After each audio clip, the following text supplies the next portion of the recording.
Meet Susan. Susan is a 23-year-old computer science student at the university. Today she has a semantics lecture which she is really excited about. Susan likes to get to the bottom of things, to reach understanding. She often reflects on possibilities, implications, applications, and consequences of what she's learning. Susan is characterized by a preference for deep learning.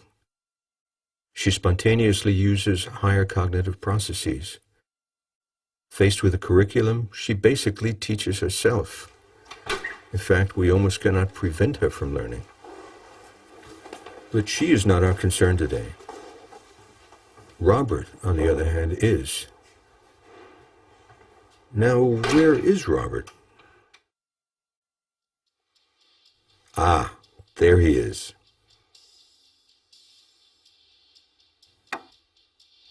Robert is also a Homo sapiens.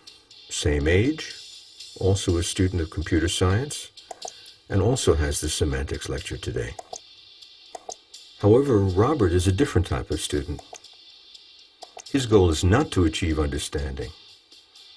In fact, Robert doesn't really care about the learning in itself. His goal at university is different. His goal is to get a piece of paper and a handshake from an important man with gray hair, to pass exams, get a degree, and get a decent job.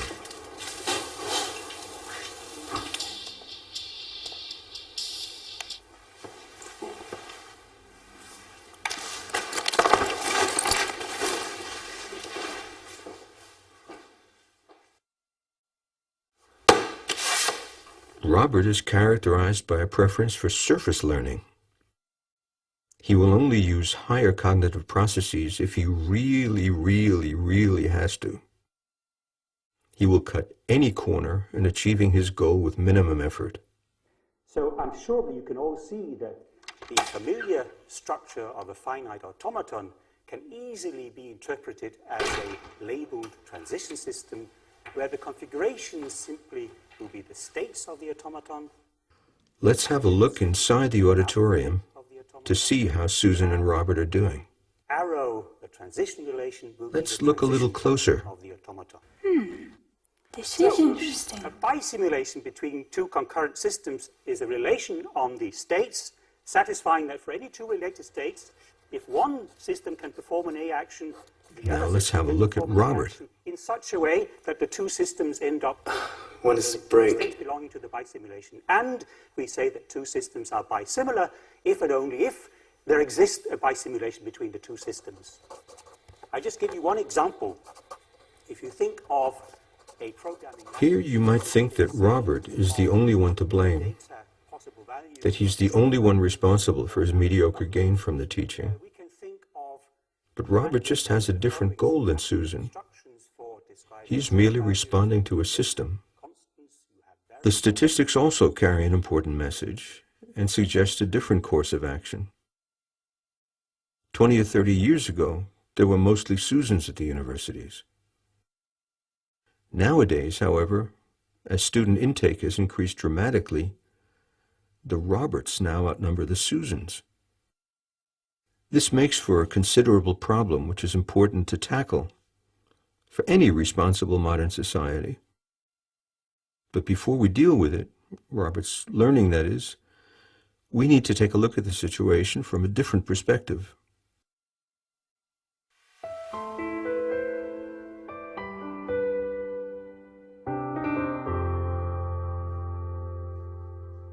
Let's see what the teachers have to say about our two students.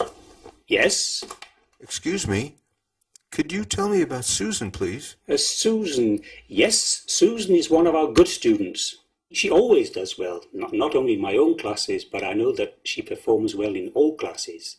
She's truly one of our good students. Then what about Robert? Robert. You know, the guy... Ah, Robert. Well, he's one of our bad students. Notice how this labeling conveniently defers responsibility. In particular, we cannot do anything about it. It's just the way students are, either good or bad. This good student, bad student perspective is also known as the blame the students approach to teaching, and is level 1 in John BIGGS' 3 levels of thinking about teaching. A level 1 teacher is concerned with what students are. For him, the exam is a matter of sorting the good students from the bad. A level 2 teacher has the focus on the teacher and is concerned with what the teacher does. From this perspective, there are good teachers. I made an animation yesterday, and you'll see the information in blue coming up here. Bad teachers. For the proof of lemma 37b, assuming that proposition 21g holds. This perspective is also known as the blame the teacher's perspective. A so-called good level 2 teacher will attempt to arm himself with an armada of teaching techniques, tips, and tricks. There are many types of level 2 teachers. However, common for most of these, apart from having a teacher focus, is that the result is passive students. We need to engage and activate the students. And then she said, it was the transition system.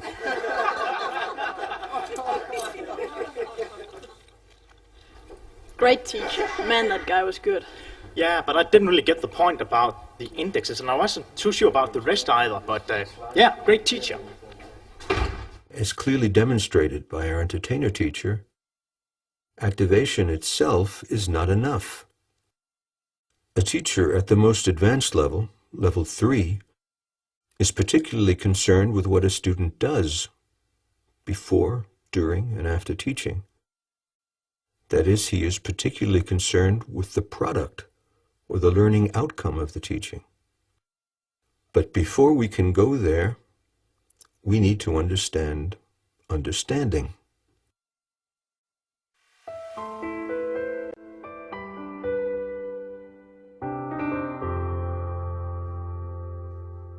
Since we were talking about activation, I'd like to activate you, the viewer, using the following puzzle. Please consider the following numeric transcription system, where 1 is written like this, 2 like this, and so forth. I'll give you 10 seconds. Now I'd like you to write down, say, the last 5 digits of my office phone number, 18725, in this numeric system. We, Homo sapiens, are quite bad at memorizing random information. Psychologists claim that we are only able to hold 7 plus minus 2 pieces of random information in our short-term memory. Now, suppose I showed you the following grid. As you can see in this number system, 1 is at the top left corner, and hence written like this, whereas, for example, 8 is at the bottom, and hence written like this. Now you can probably write anything using this silly number system for the next 65 years. The point is that we as humans learn by associating new and unknown information with old and known information, or that we build new information on top of old information. In this case, it was easy. We simply exploited that you all knew a certain geometric shape, the grid symbol, and the numeric layout of a conventional telephone. But when teaching semantics or fertilization or political power theory or Roman literature, it may not be clear what the students know or how they know it. The point is that knowledge is constructed as a result of the learner's activity. This is in sharp contrast to the old, now abandoned idea that knowledge is transmitted from a teacher to a passive learner. Transmission is not the way humans learn. Active knowledge construction is. Learning takes place through the active behavior of the student. It is what he does that he learns, not what the teacher does. However, activation itself is not enough. We also need a theory of understanding to take into consideration how students are activated. Professor John BIGGS has such a theory.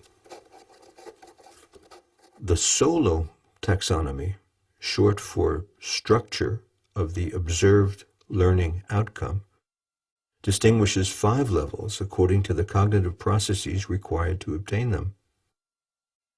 The lowest level in the taxonomy, level 1, is known as the pre-structural level, at which the student has no understanding, uses irrelevant information, and/or misses the point altogether. One final question. What is a cow? Level 2 is known as the unistructural level, where a student will focus on one relevant aspect only. Here the student has the competence to identify, to do a procedure, and/or to recite. A cow is when you're milking. A student at the multistructural level, level 3, can focus on several relevant aspects, but they are considered independently. He is able to classify, to combine, to enumerate, and so on. Cows give us milk, and when slaughtered they give us oil, meat, fat, bone, and leather. At level 4, which is called the relational level, a student can now link and integrate several parts into a coherent whole. Details are linked to conclusion, and its meaning is understood. He has the ability to relate, to compare, to analyze, and so on. The essential difference between a Jersey cow and a Hereford Angus cow is that a Jersey cow produces a lot more milk, but is substantially smaller. At the 5th and highest level, the extended abstract level, a student has the capacity to generalize the structure beyond the information given, and even produce new hypotheses or theories which may then be scrutinized. Cattle, or kai, are domesticated ungulates, a member of the subfamily Bovinae, and it seems to me that humans must have been the root cause for the diversification of cattle, because they were selected for different genetic characteristics like draft, milk, meat, size, color, and behavior, to name a few. We refer to levels 4 and 5 as deep understanding. For instance, one can prove that it is always an equivalence relation. Yeah. Excuse me, isn't this the same as last week, except with implicit environment? Levels 2 and 3 are referred to as surface understanding. We could have composition, the usual semicolon operator, and then we'll have an if-then-else construct and... Wait, is that a colon or a semicolon?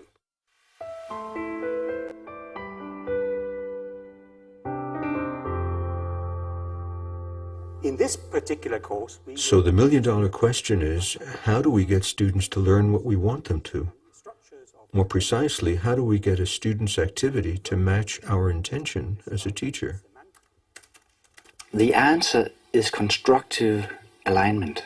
That is, to clearly state the learning objectives of the course in terms of the SOLO taxonomy, to make the exam measure precisely those and tell this to the students, and to choose appropriate teaching learning activities to train these skills and competences during the course.